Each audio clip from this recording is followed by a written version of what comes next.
በአዳማ ከተማ ባሉ የሙሉ ወንጌል አጥቢያዎች አጠቃላይ የተዘጋጀ መንፈሳዊ ፕሮግራም ነው።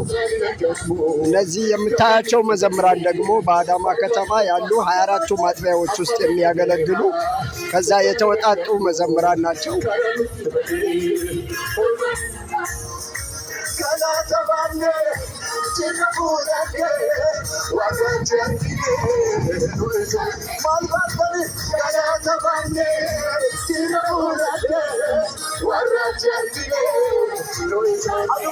በኢትዮጵያ ሙሉ ወንጌል በምስራቅ ሸዋና አካባቢዋ ክልል የተዘጋጀ መንፈሳዊ ፕሮግራም ነው።